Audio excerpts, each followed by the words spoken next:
premier temps, merci à tous d'être présents aujourd'hui. On a le plaisir d'accueillir Myriam Climel dans le cadre de l'après-Jeux équestres mondiaux.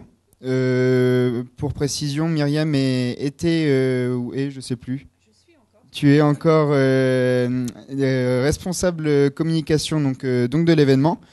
Et elle est ici avec nous aujourd'hui pour faire un bilan plus spécifiquement de la communication qui a été faite tout au long de l'événement des Jeux équestres mondiaux 2014 en Normandie.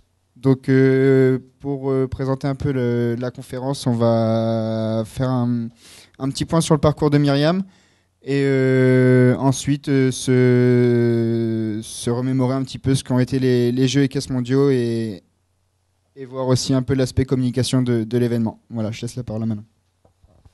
Bonjour. Donc pour commencer, un bref rappel du parcours de Myriam.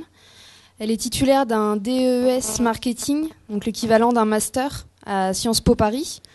Et elle a commencé au sein du département partenariat des championnats du monde d'athlétisme qui s'était déroulé en 2003 au Stade de France. Elle a ensuite intégré l'agence de publicité TBWA Corporate en tant que chef de projet BNB. Puis la Société Générale en 2006 afin d'activer le partenariat avec la Coupe du Monde de rugby. En 2008, elle a travaillé de façon indépendante comme consultante. Et en 2009, elle a rejoint la Fondation Caisse d'épargne en tant que chef de projet senior. Et enfin, en 2011, les JEM 2014 en tant que directrice com et marketing. Donc pour rappel, les Jeux équestres mondiaux. Alors déjà, il faut parler de Jeux équestres mondiaux FEI Altec 2014 en Normandie, si on veut être complet. C'est le nom complet de l'événement. Donc pour rappel, c'est en mars 2009 que la FEI, la Fédération internationale d'équitation, a retenu la candidature normande pour l'organisation des JEM 2014. Puis en septembre 2010, il y a eu la création du GIP, groupement d'intérêt public, afin d'organiser l'événement. Donc le GIP était présidé par Laurent Beauvais, le président du conseil régional. Et donc le GIP permettait permettait un partenariat entre les fonds publics et les partenaires privés. Donc les JEM, c'est le premier événement équestre mondial en termes de participants. Cette année, ça a réuni 575 000 spectateurs. Le budget a atteint environ 79 millions d'euros, dont 49% de financement public. Voilà. Maintenant, on va passer un petit peu au bilan, plus ou moins le bilan, Myriam va le faire, mais aux chiffres qu'on peut retenir de cette édition. Donc il y avait des chiffres qu'on connaissait plus ou moins avant l'événement en termes de participants, voilà, avec la présence de 1243 chevaux, de 74 nations, avec les 8 disciplines, la présence de 984 athlètes. Mais après jeu, voilà, on peut faire le bilan des. Là, voilà, vous allez avoir les chiffres en termes de logistique, avec les 46 300 nuitées, les 25 000 accrédités, etc. Et en termes de communication, on a plusieurs chiffres qui peuvent être intéressants. Avec voilà, c'est ici les 10 000 retombées presse, par exemple. Les 233 000 visiteurs présents sur le village des Jeux. En ce qui concerne le digital, on a voilà, cette petite partie avec plus d'1 million de visiteurs sur le site internet, 12 200 followers à la fin de l'événement, plus de 200 000 j'aime sur la page Facebook, et aussi l'application mobile qui a pas mal marché avec plus de 80 000 téléchargements à la fin de l'événement. En termes d'organisation, donc les Jeux équestres se divisaient en plusieurs directions, donc la direction des sports, direction des sites, direction des aménagements et de la logistique. Et Myriam, elle se trouvait au sein de la direction communication, commerciale et animation, et plus particulièrement, comme on l'a dit, elle était responsable de la communication, donc au sein du secteur marketing et communication. Et pour avoir un ordre d'idée, la direction communication partait de 10 personnes au départ et arrivait jusqu'à plus de 50 personnes pendant l'événement. Donc elle a évolué de manière assez importante au fil du temps, quoi. Donc voilà, on va laisser la parole à Myriam pour la suite de l'intervention. Merci Antoine, merci Manon, bonjour à tous. Alors je vais juste me connecter. Par rapport à ces chiffres, il y en a quelques-uns sur lesquels je vais revenir avant de reparler des chiffres sur la com. Quand on parle de 74 nations sur l'édition de 2010, on était à 60 nations. Donc on a fait un bond assez considérable en 4 ans. Ça a des conséquences assez lourdes en termes d'organisation, parce que ça veut dire plus de chevaux, plus d'athlètes, plus de staff dans les équipes à accueillir. Et l'un des points importants, c'est que la liste des engagés, vous la connaissez un mois avant. Donc vous partez sur des hypothèses. Vous vous dites que vous allez faire un petit peu plus que Lexington. Donc vous dites 60, 65 nations. Et puis finalement, ça commence à monter. Vous arrivez au mois de juin où on vous dit 76. Bon, c'est pas encore confirmé. On se dit qu'on va pas monter plus haut, mais on est à 2 mois de l'événement. Donc ça implique derrière d'ajuster en dernière minute énormément de choses pour faire en sorte que les athlètes et les chevaux soient dans les meilleures conditions pour l'événement. Sur les médias aussi, on attendait 1000 médias, on en a eu 1750. Donc là, pareil, vous dimensionnez, vous mettez une deadline pour les accréditations, vous dites qu'au 31 mai, vous n'acceptez plus personne. Donc ça, c'est la théorie. Puis dans la pratique, quand vous avez TF1 qui vous appelle 4 jours avant en disant qu'ils veulent envoyer une équipe pour couvrir les Jeux, vous les accréditez tous et puis vous faites ça avec énormément de médias, puisque le but du jeu, c'est quand même d'optimiser la visibilité de l'événement. Donc on s'est retrouvé avec 1750 médias au final contre 1000 en estimé. Pour commencer, je vais juste, pour ceux qui n'ont pas vu d'image ou qui n'ont pas eu la chance d'être sur place, un petit film.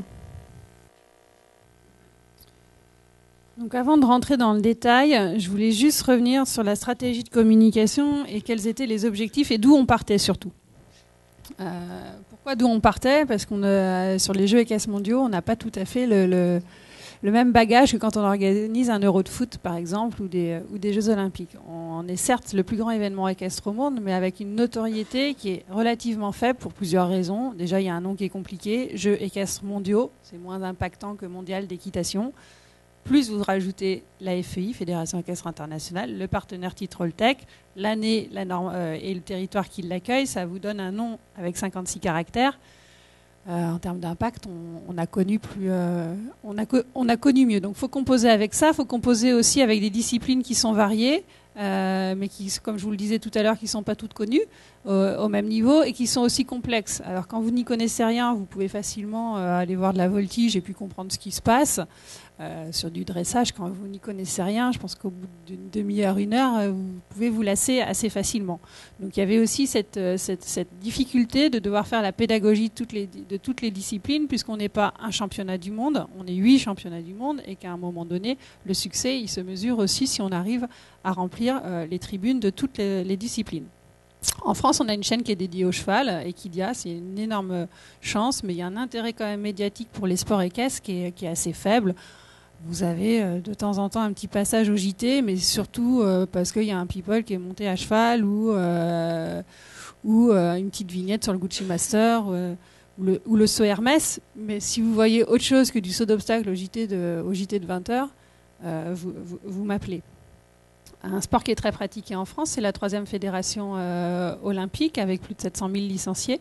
Mais on a une cible qui est composée de pratiquants plutôt loisirs et très jeunes. Et qui a l'image d'un sport élitiste. Donc c'est en termes de public, la petite fille de 8 ans qui monte à cheval, il faut convaincre ses parents de la faire venir aux Jeux équestres mondiaux. Les gens qui montent en loisir en adulte, ils ne sont pas forcément intéressés par la compétition.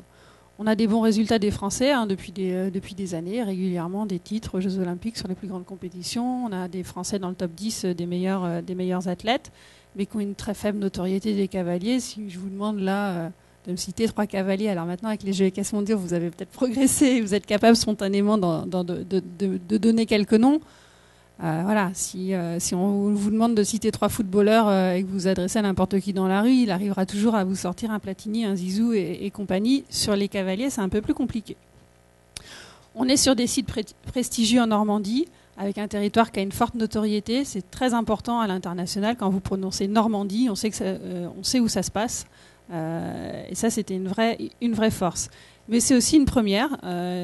C'est la première fois que la Normandie accueille un événement de cette envergure. Et j'ai même envie de dire, c'est la première fois qu'en France, il y a un événement sportif international qui est organisé en dehors d'une grande ville comme Paris, où quand on parle des championnats de l'Euro de 2016 ou la Coupe du Monde de rugby, oui, c'est pas qu'à Paris, mais c'est sur des sites, des stades qui sont déjà configurés, qui ont déjà l'habitude d'organiser ce type d'événements. Donc le modèle que vous montez pour un site, il va fonctionner pour les autres. Là, nous, le modèle qu'on monte pour un site, il ne fonctionne pas sur l'autre pour deux raisons.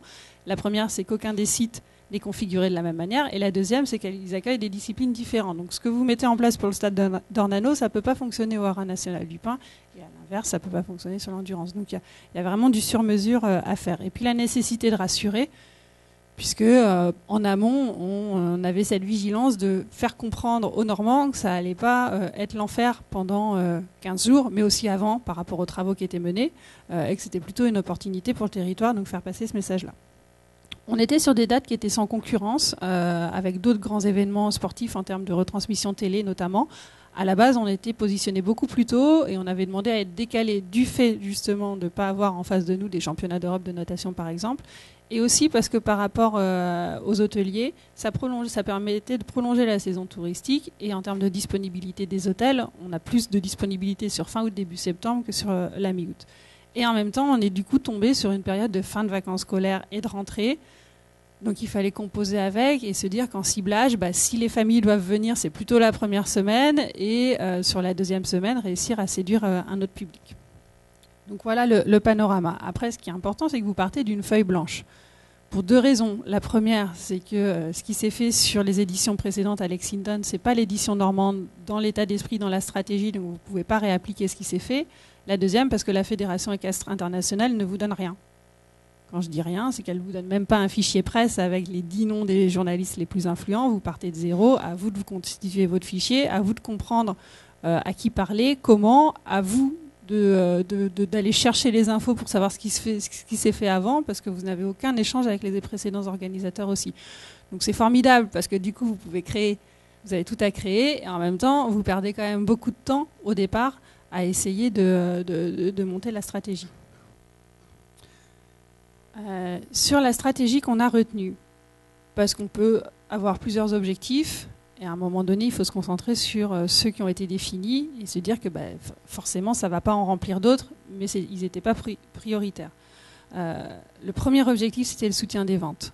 On a un budget de plus de 79 millions d'euros, 49% de financement public, qui n'ont pas bougé depuis le début. C'était important. Il était important qu'on n'augmente pas ces financements. Donc il a fallu aller chercher le financement dans le privé, via les partenaires, via les recettes de billetterie, d'hospitalité, de produits dérivés. Et pour ça, du coup, ça a impliqué forcément de remplir les stades. L'objectif en termes de billetterie, il était de 400 000 billets vendus.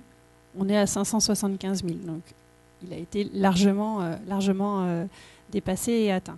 Et puis on avait aussi un enjeu d'image et de notoriété, je vous l'ai dit tout à l'heure, l'image d'un sport élitiste, d'un événement qui n'est pas forcément populaire ou accessible, et puis une notoriété qui est relativement faible. Et puis l'appropriation par les Normands qui comprennent que c'est une opportunité pour eux.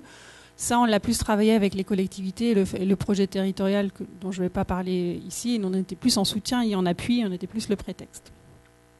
En termes de dimension, on s'est appuyé sur 3 dimensions. La dimension sportive, la plus grande compétition équestre au monde. C'était important de dire que ce n'est pas une énième compétition équestre parmi tant d'autres. Il y en a énormément en permanence. C'est la plus grande parce qu'elle accueille 8 championnats du monde. Les JO sur l'équestre, c'est 3 disciplines, plus le paradressage, donc 4 si on veut l'intégrer. Et aussi se positionner comme, en termes de stature comme un grand événement sportif. Alors ok, on n'est pas les JO, on n'est pas la Coupe du monde de foot, mais quoi qu'il en soit, on est un événement sportif international et du coup, dans la stratégie de communication, on va reprendre certains codes qui nous positionneront comme tels. La dimension territoriale, on est sur la Normandie, la forte notoriété, j'en ai parlé, mais aussi une légitimité à accueillir cet événement du fait de la filière et un vrai enjeu de développement et de coup de projecteur pour cette filière à l'occasion des Jeux. Et puis une dimension festive, remplir les stades, si on fait venir avec des pratiquants, on ne les remplit pas. Donc il faut aller chercher le grand public et pour aller chercher le grand public, il faut proposer du sport, en faire la pédagogie, leur expliquer en quoi c'est intéressant de venir, mais aussi les faire venir avec une offre beaucoup plus large, d'où le village des Jeux, d'où le Holtec Music Festival, pour se dire c'est du sport, mais c'est pas que, ça va au-delà, c'est avant tout une grande fête. Les cibles, de manière assez classique, le grand public pour la dernière ligne droite, les passionnés, les pratiquants, la famille équestre, les médias et les acteurs institutionnels. Donc nos moyens, c'est une communication 360, donc vous déclinez d'abord une identité visuelle, un logo, une identité graphique. On a travaillé aussi une étude de positionnement avec un livre de marque, des pré-tests, des baromètres pour mesurer l'impact de nos actions de communication. Les relations presse, avec tout ce qui est le contenu à destination des médias, les communiqués de presse, les dossiers de presse, les voyages presse, la gestion des demandes d'interview. La publicité, la campagne publicitaire et le plan média, donc ça passe par une campagne print, radio, télé, online, et puis aussi par des partenariats médias, donc je reviendrai dessus tout à l'heure. La com de crise, on reviendra dessus aussi. Le digital, avec le site internet, les réseaux sociaux, qui ont une place prépondérante dans une stratégie de communication aujourd'hui, et puis l'appli mobile.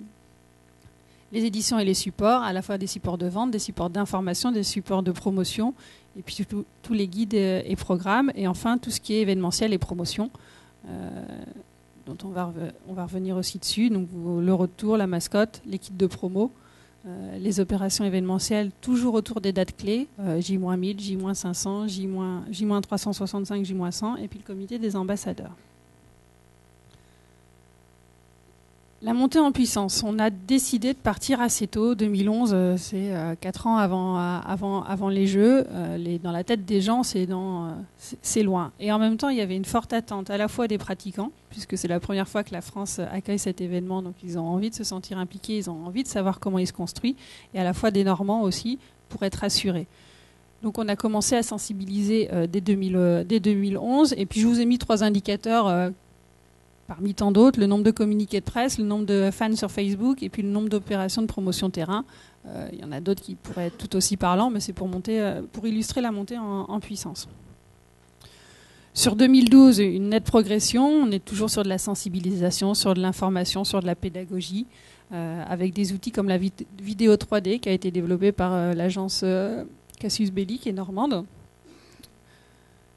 Et vraiment, la communication, elle démarre en 2013. Pourquoi 2013 ? Parce qu'en juin 2013, on ouvre la billetterie aux licenciés et aux pratiquants. Donc c'est vraiment là qu'on va appuyer, nous, sur le bouton en termes de communication. Donc juin 2013 à novembre 2013, on communique, comme on vend des billets aux pratiquants, on communique à destination des pratiquants. Donc dans la presse équestre spécialisée, dans les médias spécialisés, on va en promotion terrain, on va sur des événements équestres. Et ensuite, quand on ira communiquer au grand public, on ira un petit peu moins sur les événements équestres, on ira un petit peu moins dans la presse équestre et beaucoup plus sur des supports grand public et des opérations grand public. Donc 70 000 fans à fin 2013, une vingtaine de communiqués de presse, 20 dates de promotion. 20 dates, c'est pas une journée, hein, c'est une centaine de jours sur le terrain. On avait décidé de complètement internaliser ce dispositif en interne. Donc ça veut dire que quand vous avez 5 opérations d'affilée, c'est l'équipe qui part sur les routes de France, accompagné de bénévoles parce qu'on n'aurait pas pu tenir la route. Et l'idée, c'était d'avoir une communication de proximité pour aller à la rencontre des gens, leur permettre de se renseigner, d'acheter leurs billets en direct et aussi de créer du lien avec le public. On a dévoilé les mascottes au J-500 en avril. Un très bon outil. Hein. Je ne sais pas si vous avez vu la mascotte de l'Euro hier. Maurice ?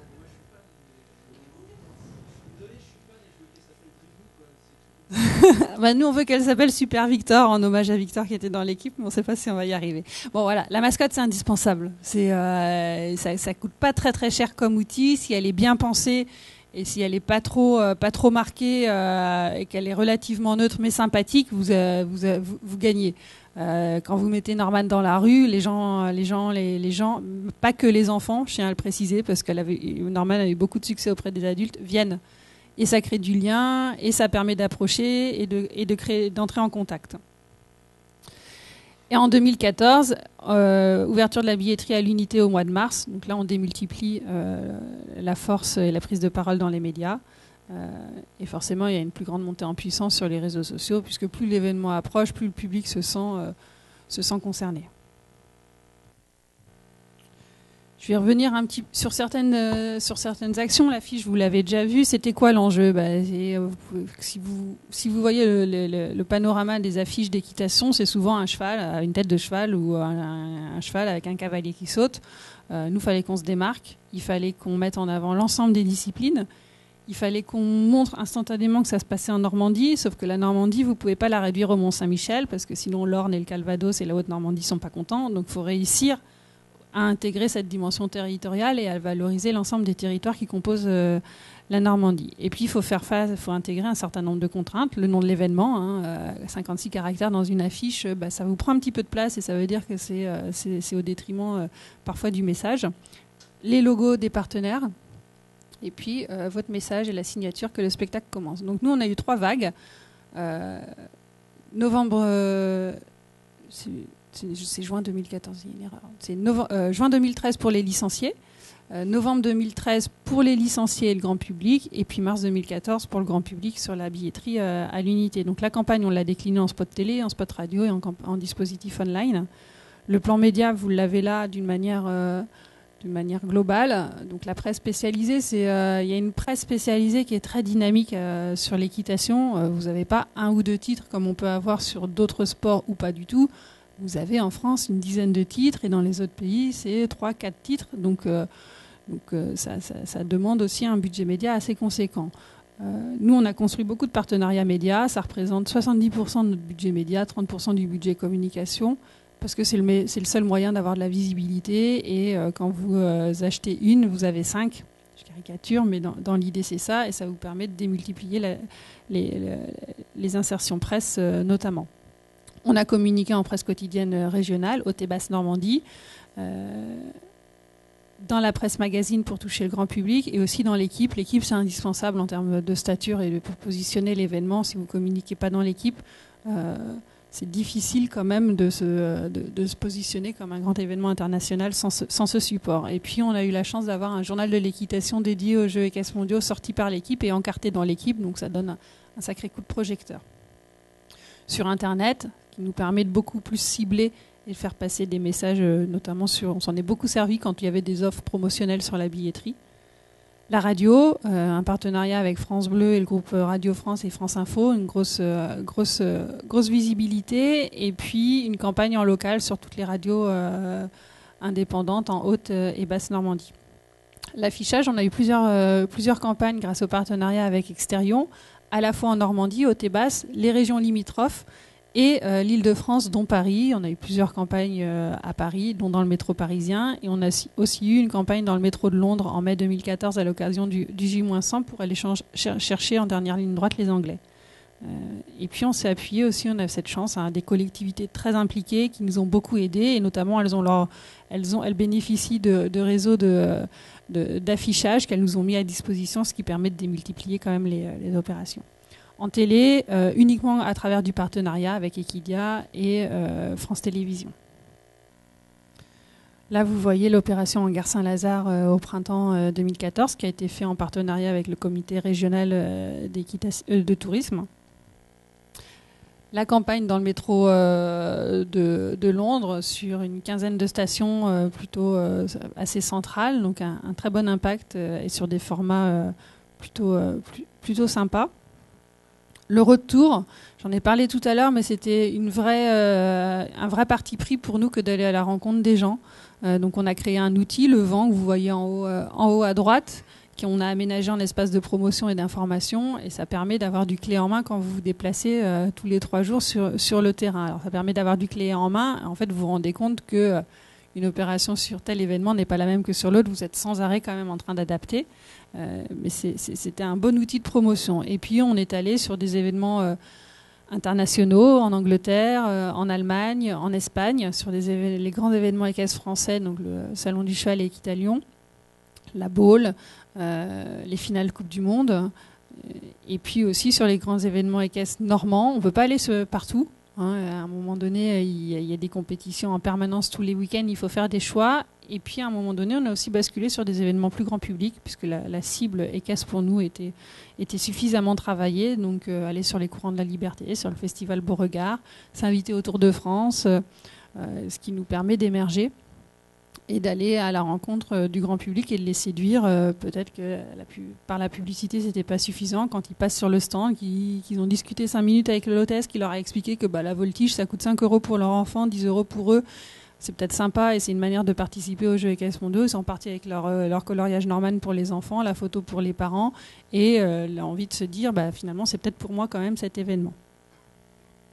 Les actions événementielles, là je vous ai mis le J-100. On a fait une opération avec la Fédération équestre internationale où il y a des empreintes géantes qui ont été creusées dans la baie du Mont-Saint-Michel. Donc une photo assez sympa qui a fait le tour du monde et parce que les médias étrangers, notamment quand vous leur mettez 2-3 petits clichés français, ça fonctionne bien. L'occasion pour nous de dévoiler la programmation du village des Jeux et du Holtec Music Festival. Le comité des ambassadeurs. Ça, c'est aussi un bon moyen d'avoir une communication plus variée et facile. Je dis facile et en même temps, le lien, il faut le créer. Il faut aller rencontrer ces personnalités, qu'elles acceptent de prêter leur image, qu'elles acceptent de consacrer du temps. Certains ont vraiment bien joué le jeu. Je pense à Castaldi, à Axel Kahn. Ils se sont vraiment impliqués. Donc, dès qu'on leur demandait, est-ce que vous êtes prêts à venir tel jour pour parler à telle personne ou venir rencontrer les bénévoles ou dire un petit mot sur Facebook, ont répondu présent. D'autres un petit peu moins, on ne peut pas leur en vouloir. Elles ont des agendas de malades. C'est déjà bien de prêter son image et ça nous permet, on a eu des retombées dans Paris Match et dans Closer. Ce n'était pas une priorité, mais c'est un petit clin d'œil quand même sympa. Sur la communication digitale, donc on a eu un site internet qui a été refondu plusieurs fois pour avoir une version vraiment optimisée dès novembre 2013. C'était à la fois un élément où vous trouviez tout le contenu sur les Jeux EQS mondiaux, toutes les informations pratiques, et puis c'est aussi un outil pour les différentes populations qui viennent sur les Jeux. Il y a des intranets pour les médias, pour les fédérations nationales, pour les partenaires, pour les différents clients. Pendant les Jeux, on est monté à une équipe de 20 rédacteurs, à la fois des rédacteurs professionnels et des bénévoles, pour vraiment faire vivre l'événement à ceux qui n'étaient pas sur place. Une équipe de 8 photographes, plus une équipe vidéo. On a publié plus de 200 articles pendant la quinzaine, en français et en anglais. C'est quelque chose à prendre en compte quand vous avez une communication en bilingue. En termes de timing et de réactivité, c'est pas la même chose que quand vous n'avez qu'une langue à intégrer. L'application mobile qui était gratuite en téléchargement à partir de 10 jours avant l'événement, qui a eu une note 4,4 sur 5 par les utilisateurs, disponible sur Android et sur iPhone, donc plutôt un bon score. 1 million de visiteurs uniques sur le site pendant les 15 jours. On est à plus de 2 millions sur les 2 ans et 2 800 000 visiteurs depuis le début de la mise en ligne du site. Et puis, on a eu une forte activité sur les réseaux sociaux, ce qui est intéressant, qui permet d'aller toucher un large public, notamment un public étranger à moindre coût. Et ce qui est aussi difficile à maîtriser, puisque ça devient vite le défouloir quand vous avez quelque chose qui ne plaît pas au public, et vous avez beau mettre les moyens, et à un moment donné, vous ne pouvez pas lutter contre, et donc il faut réussir à rebondir et à maîtriser l'emballement qu'il peut y avoir sur ces réseaux. Donc voilà, sur Facebook, 205 000 fans, on en a parlé, tout était en bilingue à chaque fois, donc vous aviez une page en français, une global page disponible en anglais, le compte Twitter, Instagram, Pinterest. Un bon moyen quand même d'aller toucher un large public. Les éditions pendant les Jeux, c'est quoi ? C'est un programme officiel qui a été vendu à 40 000 exemplaires et réalisé en partenariat avec Ouest France. C'est une vingtaine de guides qui sont tous différents, que vous publiez pour les différentes populations, guide des bénévoles, guide des partenaires, guide des médias, guide des chefs d'équipe, guide des chefs de délégation. Donc une grosse usine, plus de 11 000 exemplaires publiés. Le programme cérémonie d'ouverture, des plans des sites distribués gratuitement au grand public, des plans de parcours, c'est spécifique à l'équitation pour permettre aux spectateurs d'avoir les éléments, et puis un quotidien des Jeux qui sortait tous les jours, qui était vendu 3 €. Donc ça veut dire que vous avez la journée pour le produire, et que si à 23h c'est pas parti en impression, vous pouvez pas l'avoir le lendemain. Et quand vous l'avez le lendemain, il faut aller le diffuser sur l'ensemble des points de vente et l'ensemble des sites. Donc une grosse activité que la gestion de ce quotidien pendant les Jeux. Les relations presse, on a eu une communication à destination des médias très, très, très tôt, ce qui nous a permis sur les médias cibles d'avoir une vraie relation privilégiée et de faire passer un certain nombre de messages. Avant les Jeux, il n'y a eu aucune retombée négative en France. Une ou deux négatives en Angleterre sur la billetterie, mais quand vous expliquez les choses, en général, ça repart assez facilement. De maîtriser la communication quand vous avez une centaine de médias que vous connaissez, vous avez juste à décrocher votre téléphone pour parfois rectifier, parfois prendre le temps d'expliquer, c'est jouable. Quand vous en avez 1750 pendant les Jeux, forcément vous ne pouvez pas mettre quelqu'un derrière tout le monde, donc la maîtrise est beaucoup plus délicate. Vous avez aussi la complexité qu'on a des populations de médias qui n'attendent pas la même chose. Les médias locaux étaient beaucoup plus sur les coulisses du projet, comment ça se construit, comment on monte les choses. La presse équestre était sur le sport, beaucoup plus indépendante. La presse nationale était... Et la presse spécialisée, ça vous permet par moment de passer un message plus éco ou plus développement durable. Il faut cibler aussi en fonction des messages qu'on souhaite faire passer. Ça fait pendant les Jeux une centaine de communiqués de presse, sur l'année une quarantaine de rencontres presse, 2 voyages presse. C'est à chaque fois, là encore, sur les communiqués de presse, il faut avoir une grande réactivité et en même temps cette réactivité, quand vous avez des instances dirigeantes qui doivent valider le communiqué, la Fédération équestre internationale, le président de région, le partenaire, et ensuite avoir une communication bilingue, par moment, même sortir 10 lignes de communiqué de presse, ça ne se fait pas en 10 minutes. Et puis on avait un protocole de communication de crise. Alors c'est quoi ? On identifie en amont toutes les situations qui peuvent se passer pendant les Jeux et qui ont un impact sur l'image. Donc ça va. C'est un exercice qui n'est pas facile. Il y en a beaucoup, quand vous les imaginez, vous vous dites pourvu que ça ne nous arrive pas. Donc ça va de la grève de l'ensemble des bénévoles à le toit du parc des expos qui s'effondre, à une menace terroriste, et puis à des choses plus simples. Il pleut trop, il faut reporter une compétition. Et du coup, en ayant identifié tous ces scénarios, en phase, vous préparez un message type. Ce qui vous fait gagner du temps quand la situation arrive pendant l'événement. Vous avez déjà 80% du travail qui est fait, vous n'avez qu'à l'adapter. Puis ça permet aussi de ne pas avoir à réagir à chaud, puisque vous avez fait ce travail en amont. Ça nous a été bien utile aussi pour désamorcer certaines situations, quand vous identifiez que les anti-GDE peuvent venir le jour du cross profiter de l'exposition des Jeux. On a pris contact bien avant avec eux et puis on a essayé de trouver un terrain d'entente pour faire en sorte que ça se passe bien pour eux, que ça se passe bien pour nous. Et du coup, la journée du cross, les anti-GDE, c'était pas un sujet pour nous. De la même manière, sur la cérémonie d'ouverture, les intermittents du spectacle.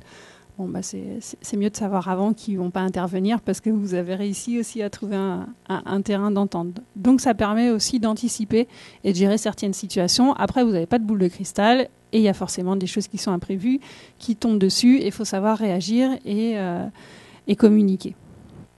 Sur les retombées, je vais vous montrer un petit montage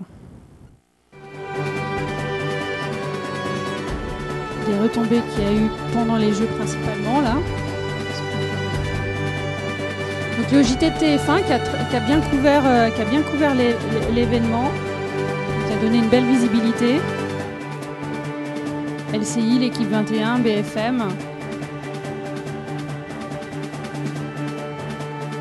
Canal, le petit journal, Guignol de l'info. Je vous montrerai peut-être les Guignols de l'info à la fin si vous ne l'avez pas vu.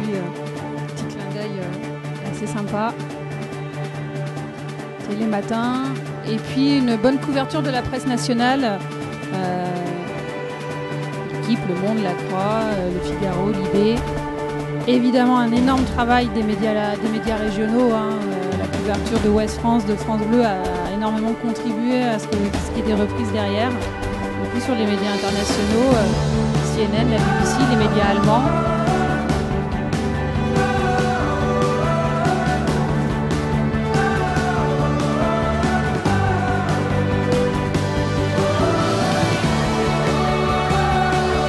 L'équipe avait fait un 4 pages le jour de l'ouverture de l'événement.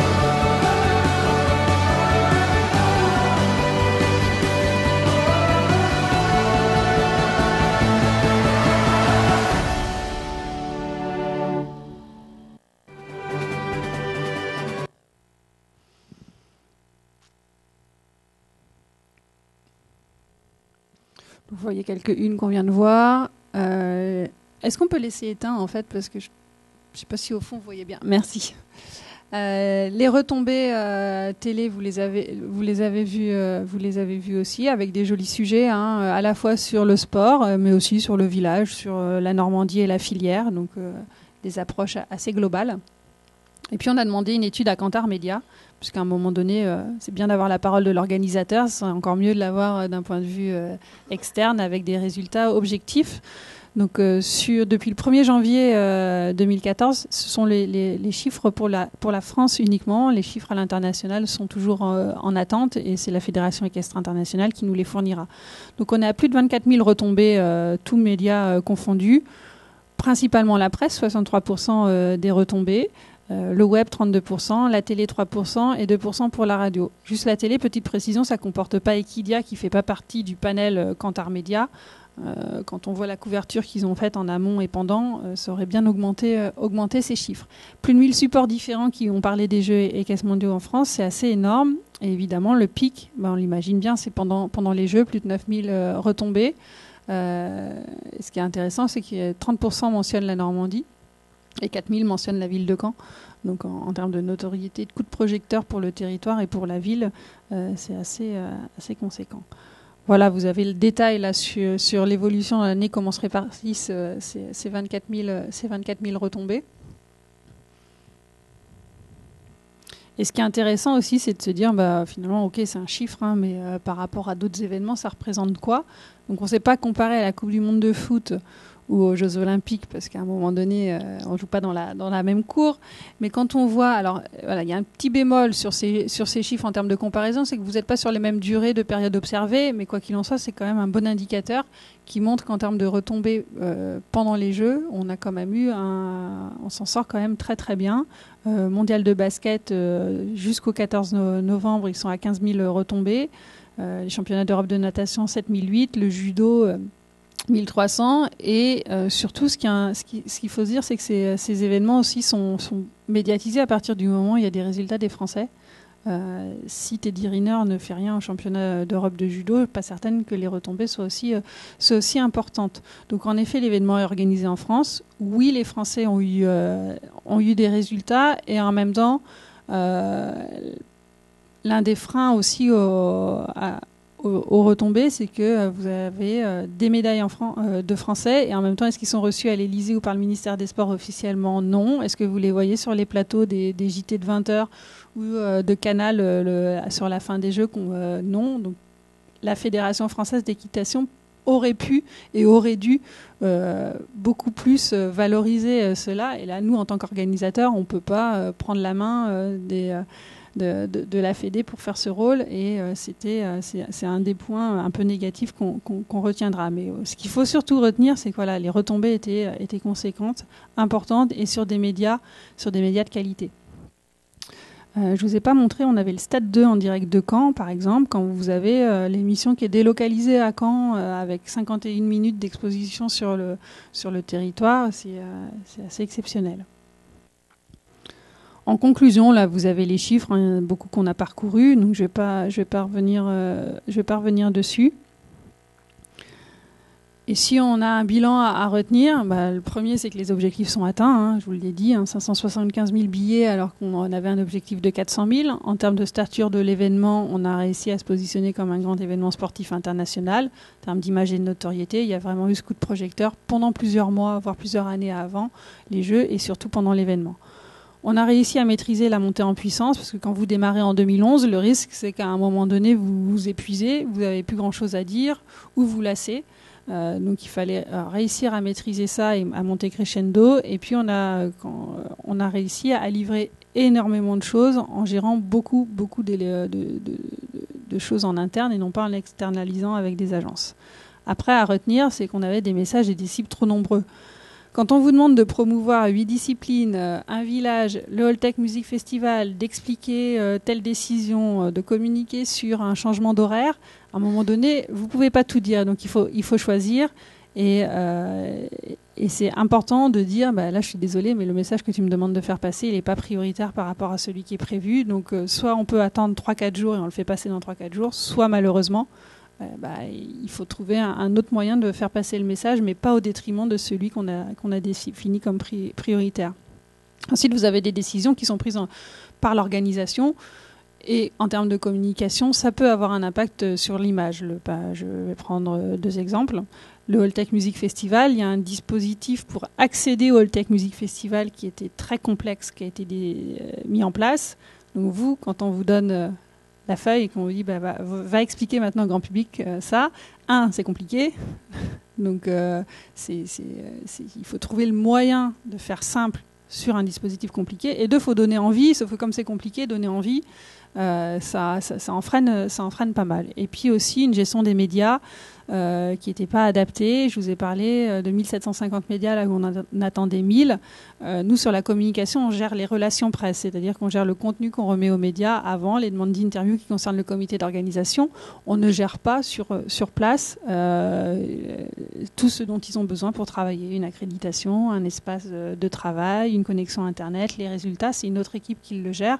Et ça, on en a beaucoup souffert parce que du coup, vous vous retrouvez avec des médias qui ont 2 interlocuteurs et qui ne comprennent pas bien pourquoi, quand ça a bien fonctionné pendant 3 ans et que c'était fluide d'un seul coup, ça devient compliqué. Ils n'ont pas forcément quelqu'un au bout du fil pour répondre. Mais là encore, on a été victime du succès en termes d'accréditation média.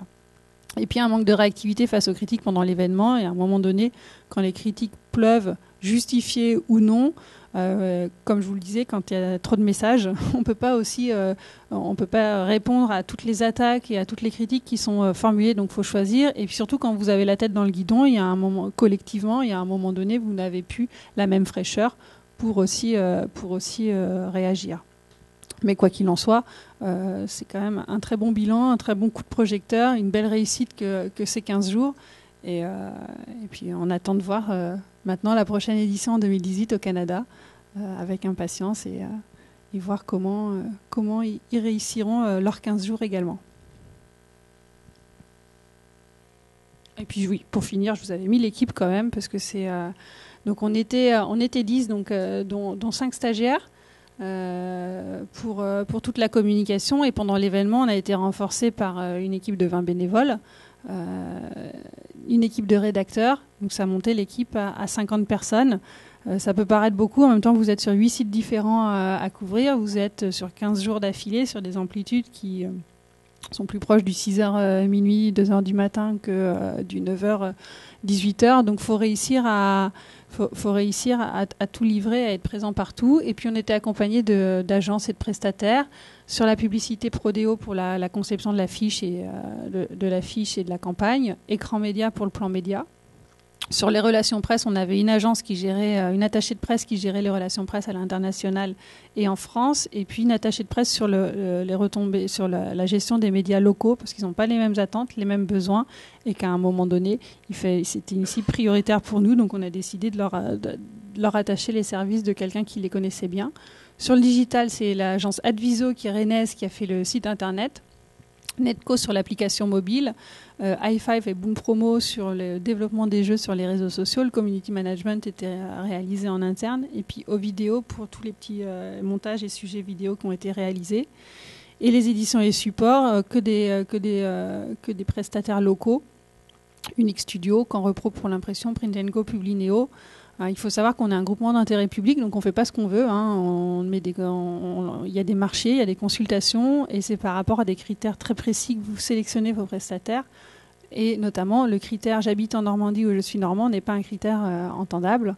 Donc il fallait vraiment qu'on arrive à faire travailler les Normands et qu'ils répondent à ces marchés. Et on a plutôt bien réussi sur la communication à les intégrer à notre département.